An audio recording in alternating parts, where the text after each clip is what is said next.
Welcome to Let's Talk About That, the podcast where we discuss the Word of God and biblical discipleship. On today's episode, we ask the question, what does your worship say about you?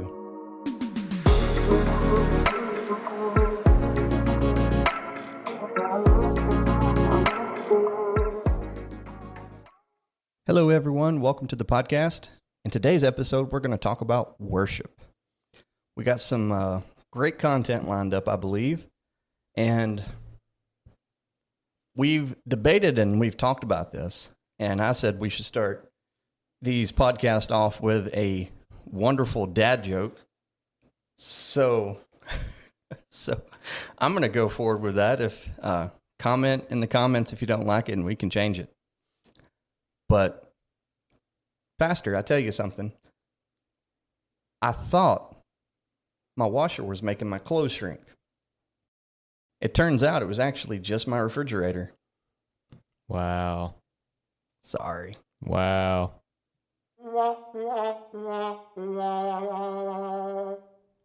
I couldn't help it. All right. But today's podcast, we are going to deep dive into the topic of worship. So, Pastor, let's start this off with a great question. What is worship? Worship. I think we have to go to the very beginning. We have to look at the law of first mention. Where in the Bible is worship first mentioned? Just a simple word search. Just a simple word search for worship brings us to the very first time that worship is mentioned in the Bible.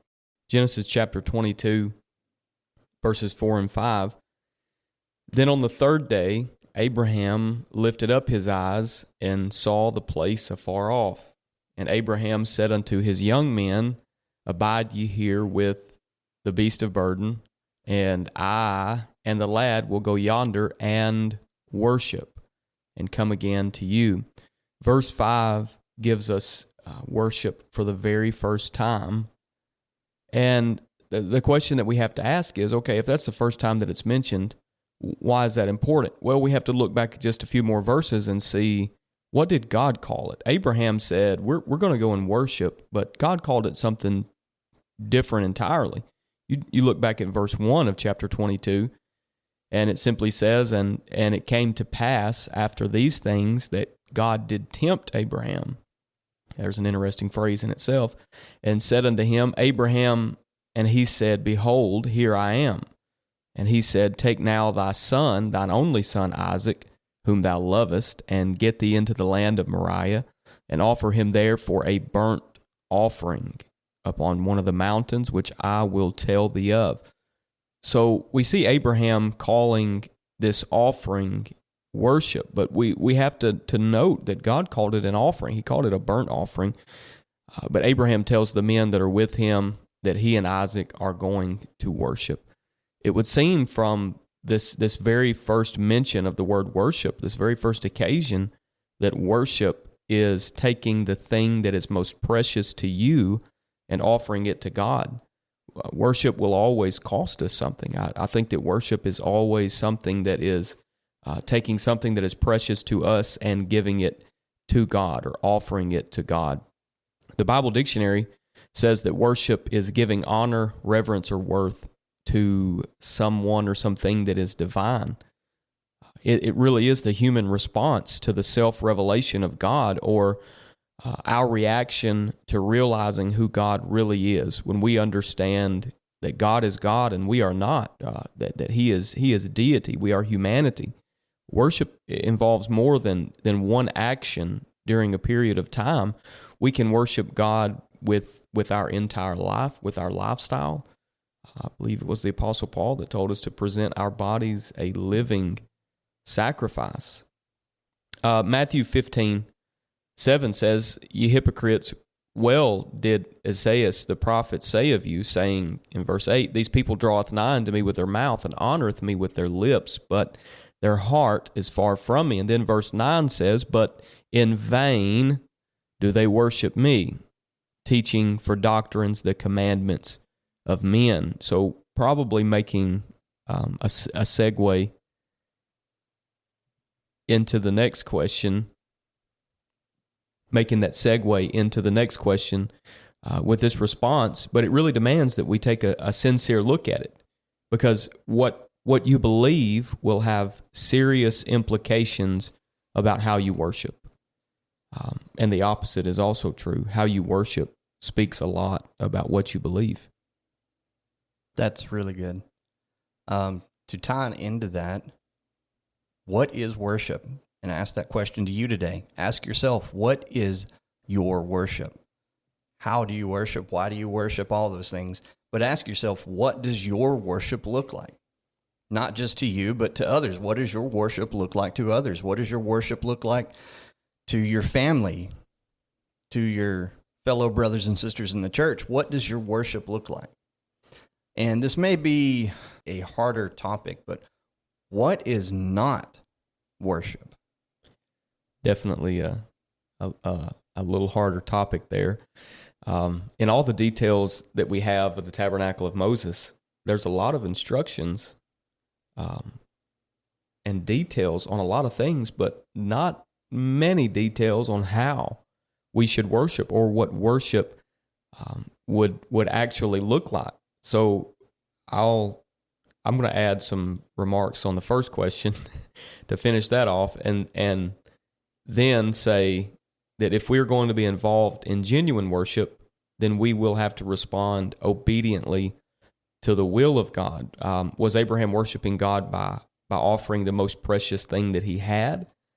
Or was Abraham worshiping God because he didn't hesitate to be obedient to what God asked of him? Wow, that's good.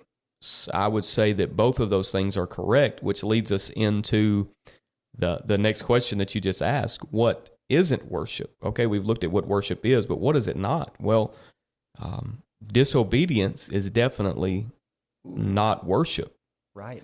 Matthew 15:9, again, I referenced that. He said, "But in vain they do worship me, teaching for doctrines the commandments of men." So from one verse, we know that it is entirely possible to worship God in vain. Then Jesus gave the reason why. He said they teach the commandments of men as though they are doctrines of God, simply that they're putting the will of man before the will of God. So what isn't worship? I would say anything that draws attention to us and away from God. Ooh, that's good. That's exactly where I was wanting to aim with that question, because there's a lot of churches, quote unquote, a lot of people, quote unquote, that worship God, but the things that they're doing, the ways that they're doing it are not in the right spirit, I would say. They have a spirit wanting to glorify themselves, or to even maybe glorify something else or someone else. Sure. There was a number of years back, I was a teenager. We was at a youth conference, whatever it was, that used to happen at the Nashville Opryland Hotel. And there was an afterburner type of thing. They didn't call them that back then. Kids learned that. But they had this event afterward where they had this concert, so to speak, and these guys got up and they played what at the time was popular Christian rock, quote unquote, music. And there was these, call them a flock of girls. There was several girls that went up there to the front of it. You know, they were jamming out to the music and they were having a good time. But then they like got down on their hands and knees and started bowing and worshiping in a sense. Like, you know, they may have been trying to be funny with it, but yeah, it's in a sad way, that is a reality that we have today, to where we are glorifying and worshiping preachers, these other people, these bands, these music worship leaders. They've almost reached this quote unquote rock star status, that they're the it crowd, or the it preacher, or the it person that you got to get for this event and this. But it really kind of turns away from worshiping God in that sense, to me, to where it starts to glorify something else or someone else. Absolutely. You know, I'm constantly saying and praying, Lord, let my worship be acceptable to you. Sacrifice stinks. It's never fun. There's not one thing about sacrifice that is appealing to me. It stinks. Let's go Old Testament for just a moment. The blood, the hair, all the other stuff that was sacrificed, that was involved in the sacrifice, it stinks. But then you have scriptures where God says, yeah, but it's a sweet smelling savor to me.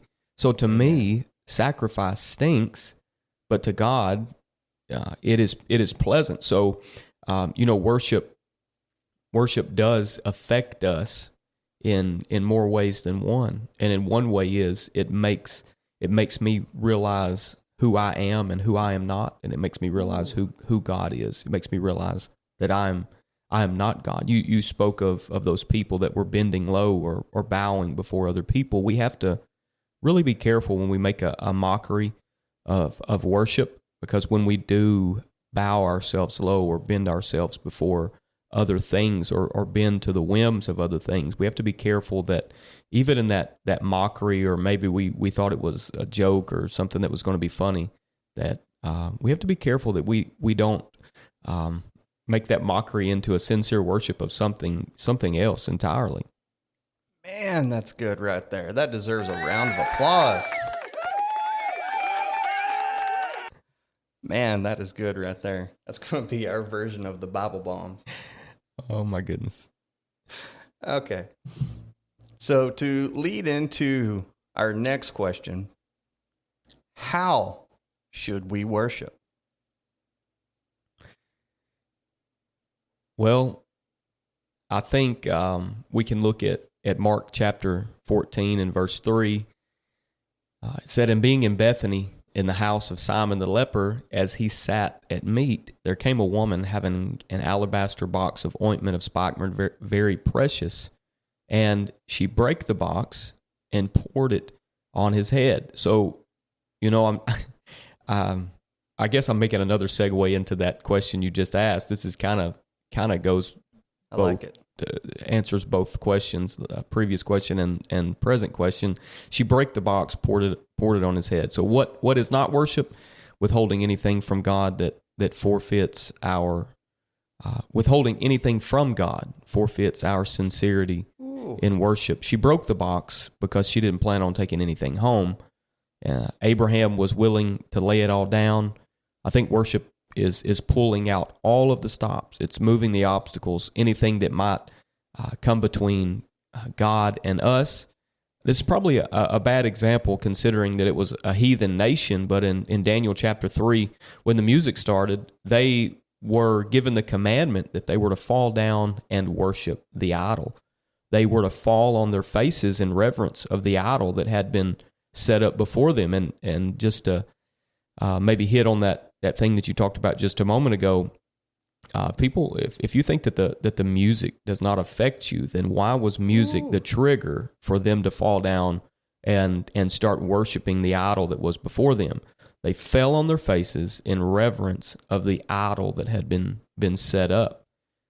It's hard to put that definite finger on how we worship, simply because in all the details that we have, God gave them the tabernacle plan with all of its details. He gave them the blueprint, the pattern, to get Egypt out of them and to get them in Him and Him in them. Simply because in all the details that we have so many different people worshiping in so many different ways. We don't really have a definite or a definite, this is how we worship. I'm not trying to take the easy way out. I'm not trying to do the politician way of saying, well, let me give you this vague statement that means absolutely nothing. Just some examples throughout the Bible. Wise men came from the east. They asked Herod. They said, "Where has?" I'll put it where in my vernacular. Where's the baby Jesus? Where is he? Where's he born at? And they said, we are going to worship him. And they took with them a caravan of gifts. They were getting ready to worship Emmanuel, and they carried with them this caravan of gifts. It was things they were getting ready to give him. We've looked already at the reverence of falling down before God and worshiping Him. Solomon said in the temple that they couldn't even stand, the priests couldn't even stand to minister. We can worship Him with our life, with our lifestyle. I believe the psalmist said, worship Him in the beauty of holiness. Worship Him in the beauty of our separation from the world and our nearness to Him. Because, the closer we get to Him, the further away we get from the world. Now, on the opposite side, we know that it's entirely possible for us to offer worship that is not acceptable. We would have to look no further than Nadab and Abihu. They offered strange fire before the Lord, and they were consumed. So again, I have to say, Lord, let my worship be acceptable. And I don't know if you had planned or if you want to get into the praise and worship conversation. We often use those words interchangeably. I mean, I do it myself. We do, yes. So if you want to look at that, we could. This is off the editorial page. This would be an opinion piece. It wouldn't be. We'll accept that this time. Well, since it is an opinion episode. piece, the crossover. Since we do have an opinion piece being given, let me ask for an umbrella of mercy here. I like it. When I consider praise and worship, I think of Moses' tabernacle in the wilderness, or when I consider the difference between praise and worship, I consider the tabernacle in the wilderness. Even David would reiterate and say, "Enter into His gates with thanksgiving and into His courts with praise." I've always felt like my praise toward God was my thanksgiving and praise in the outer court was the gateway for my worship of God. I can praise in the outer court, but worship happens when I'm standing before His presence. Yes, worship. And I mean, just to take the translation of the word worship, the proskuneo, I believe it is more of an intimate thing than praise. Praise, like you said a while ago, really is the thanking, the thanksgiving, praising God for what He's done. But the worship to me really goes to a deeper level, to where we're not just having this distant conversation, but we come close to God, and we enter into a relationship with Him that is deeper, that is more meaningful than just saying, "I love you, God. Thank you for what you've done today." But it's entering into that personal space that we have with God. Absolutely. To where, God, I thank you. Like, I'm pouring my heart out to you, is how much I love you, how much I care for you, how much I thank you. It's not just thank you for the car I drive, thank you for the house I have. We're thankful for those things, but sometimes those are a bit too vain, so to speak. We can be thankful for those things, but to have that worship side of it really is going and saying, God, I am a sinner. I am the sinner of sinners. I am the worst there ever was. And thank you. I love you for bringing me out of that pit that I used to be in. Thank you for completely changing my heart, my life, the way I think, the way I speak. And I want to enter into this covenant of worship with you, God, that I'm not going to break your heart. I'm not going to sin against you. I'm going to be more devoted to you, really, than just a basic relationship. Yeah. And to me, that's, kind of drawing back on that. There's not really your this is how you worship to the new converts. You have to run the aisles 5 laps, 7 laps. You have to jump. You have to clap. You have to leap for joy. Nobody's worship is exactly the same. And I mean, we have great worship. We have great praise in a Pentecostal church. I mean, we shout, we jump, we run the aisles. But I've seen things happen to where the Spirit truly moves in, to where anything goes. Things that you would never think of happen in those instances. I've seen a spirit of laughter come on somebody before, where they were sorrowful. They were sad, they were brokenhearted. Like you knew personally that they were that way. But then the Spirit of God moved on them to a way that their life, their attitude, their character, everything had changed and uplifted. And that's just, to me, one of the ways that God can move on us, because worship isn't necessarily scripted out to be this, to be that, and we got to do it this way, we got to do it that way. But worship to me can be so much deeper. Sure. And to back on what you said a while ago, I absolutely love that, what you said about Mary.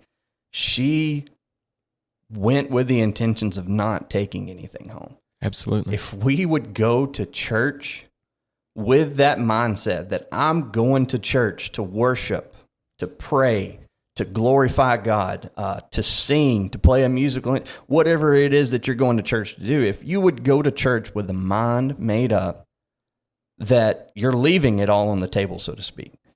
You're not intending on taking anything home with you. Sure. That you're going to leave wiped out. You're going to pour out all your energy that you can. Like, that's some church right there. That's how the Spirit of God can move in when we decide this isn't just going to be another church service. This is going to be a life-changing experience. And if we could make every church service, or if we could go into every church service with that mindset that something is about to happen and I'm going to play my part. Absolutely. So maybe to lead us to our last question that I have, why do we worship? I think that's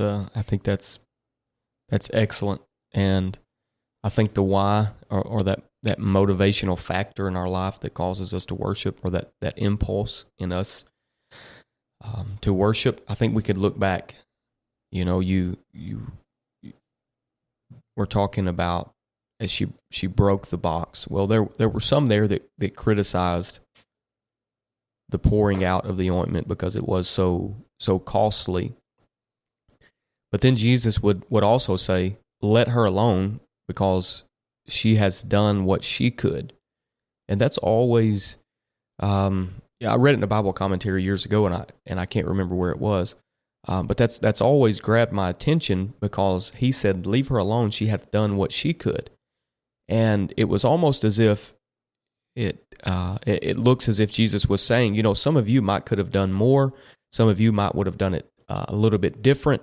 But her coming where she comes from, this is her sincere worship. She took something, going back to Abraham, she took something that was so precious to her, whether it was for her day of burial, or maybe one of her parents for their day of burial. She took something that was precious to her, that was very costly, and perhaps her encounter with Christ had so stirred her that she said, as she walked into her house, she looked on the mantle, and there was that alabaster box of ointment that she was going to use for somebody's burial, or would be used for her burial.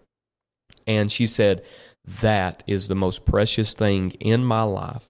And because I love him so much, because, as Jesus would say, she loves me so much because she's been forgiven so much. She said, that's the best thing I have, so I'm going to take that and I'm going to give it to him. I apologize for the reference without being able to give credit. I can't remember who it was. I don't remember if it was Tozer or Willoughby, but they gave the illustration. We worship because we were created to worship. So we are going to worship something. And when we were born with this great big God-shaped puzzle piece missing from our life. Amen. And until we put worship for God in its rightful place in our life, then we're always going to have that big empty hole that we're trying to fill with everything and anything. We're always going to be empty and void, and everything we try to fill it with is going to fall very short of succeeding to fill that void, because only worship for the one true God is going to fill that void and that hole in our life. Man, that's good. That is so good. Because why do we worship? Because, just as Pastor said, we were created to worship something. So no matter if you worship God or worship your job, worship your family, worship your house, your shiny car, whatever, you're going to worship something, because That's what we were created for. We were created for worship. And why do we worship? Well, that reason is as personal to you as it is for the next person, because why we worship is completely different from this one to that one to the other.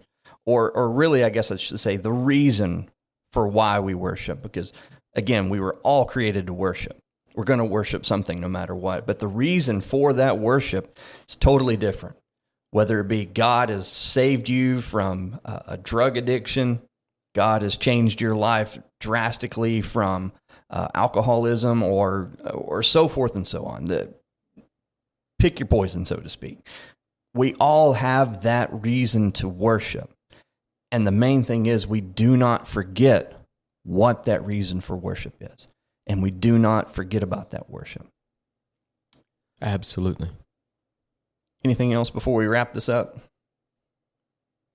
I think we could probably go on and on and on for days about Absolutely. this, but I think it needs to be talked about. Just understanding everything that you have asked. Why do we worship? What is worship? What is not worship? Right. I think it's excellent. Thank you for challenging us with these questions. Absolutely. Thank you for providing some amazing insight. So something I just want to leave us with today. What does your worship say about you?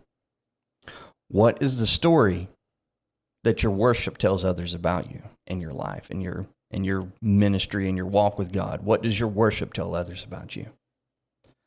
We just had, again, that amazing lesson this past Sunday on Mary and her the anointing of Jesus' feet. That really spoke to me in a new way this last lesson. And God spoke to my heart to say that Mary's worship, that was her worshiping Jesus. She was doing it for a greater reason, to anoint him for his crucifixion and everything. But that was her worship to him.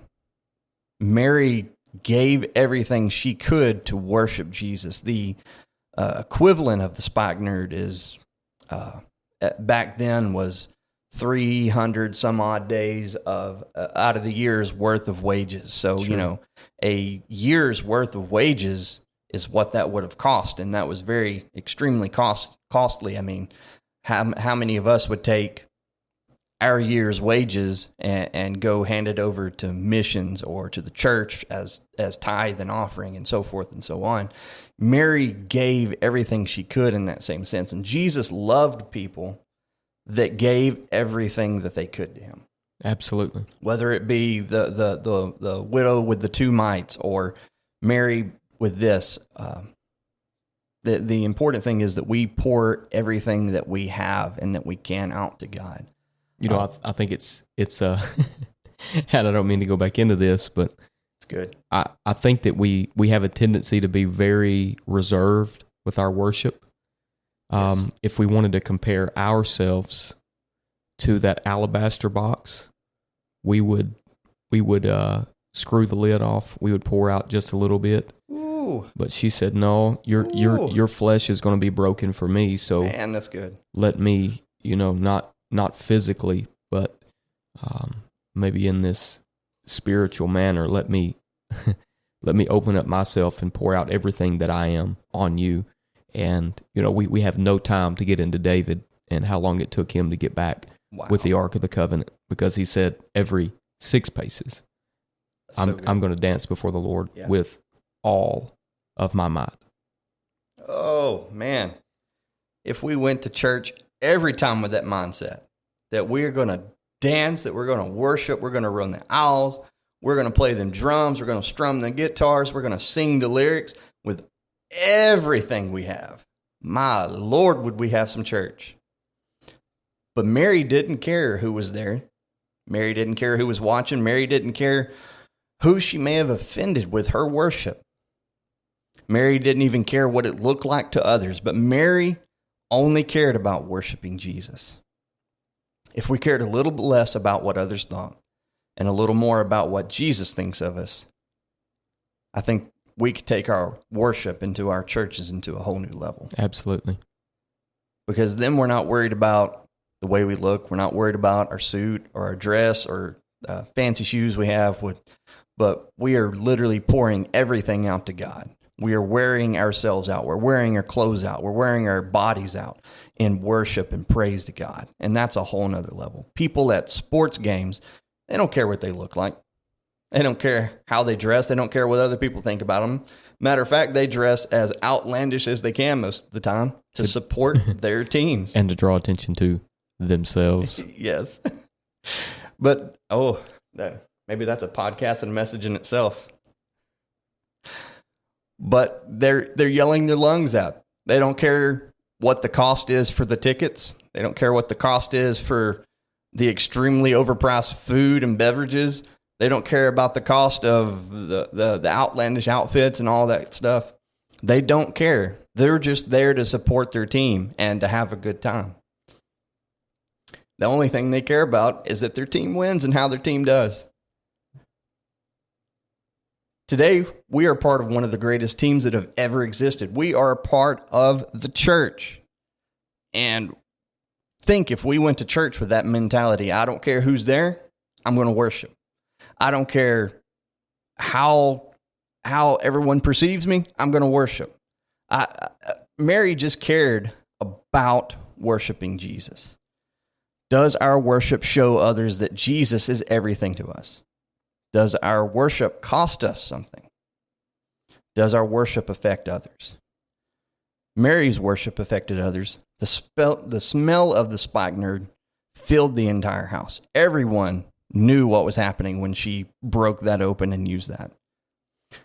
Judas was affected because he was angry.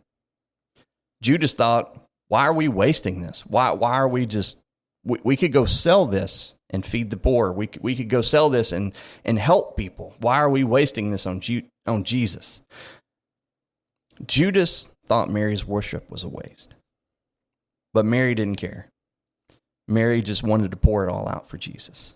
So today, let me encourage someone today that might hear this, that your worship is never a waste. And it doesn't matter if you can't run the aisles. It doesn't matter if you can't clap. It doesn't matter if you can't sing, if you can't play, if you can't preach or teach or whatever. But your worship is never a waste as long as it's for God. Right. But today, what does your worship show others about how fully sold out you are for the kingdom of God? Does your worship affect others? Does your worship encourage others? Does your worship impact your family? That's just a few of the questions I want to leave us with today. Thank you all for listening. Thank you all for being part of the kingdom of God. Looking forward to what God is going to do in each and every one of our lives. We love you. We appreciate you. Have a blessed day.